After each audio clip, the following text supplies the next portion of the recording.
বলিউডের জৌলুসপূর্ণ দুনিয়ায় এখন তিনি সুপারস্টার, অথচ একটা সময় ছিল যখন মাস শেষে বাড়ি ভাড়া দেয়াই ছিল তার জন্য বড় চ্যালেঞ্জ। বলা হচ্ছে কার্তিক আরিয়ানের কথা। শনিবার ৩৫ বছরে পা রাখলেন এই অভিনেতা। কোনো গডফাদার ছাড়াই নিজের দমে বলিউডের শীর্ষ তালিকায় জায়গা করে নেয়া কার্তিকের শুরুর পথটা মোটেও মসৃণ ছিল না।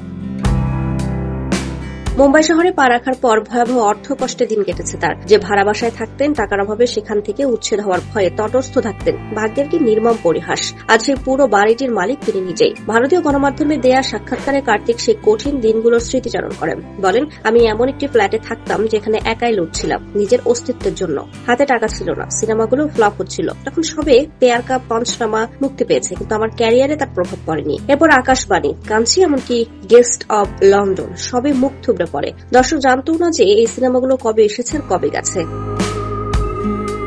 অভিনেতা আরো বলেন, বাড়ি ভাড়া দেওয়ার সামর্থ্য ছিল না। সবসময় ভয় হতো এই বুঝি মাথার উপরে ছাদটা হারাই। ভেবেছিলাম খরচ কমাতে একজন রুমমেট রাখবো। ভাড়া ছিল মাত্র ২,০০০ টাকা, যা পরে বেড়ে ৪,০০০ হয়েছিল। ঠিক সেই চরম দুঃসময়ে ভাগ্য বদলায় সোনুকে টিটুকি সুইটি সিনেমার মাধ্যমে। সবচেয়ে গর্বের বিষয় হলো যে বাড়িটির ভাড়া দিতে না পেরে তিনি দিশেহারা ছিলেন। আজ সেই বাড়িটিই কিনে নিয়েছেন কার্তিক। ছেলের এই সাফল্যে তার মা গর্বিত।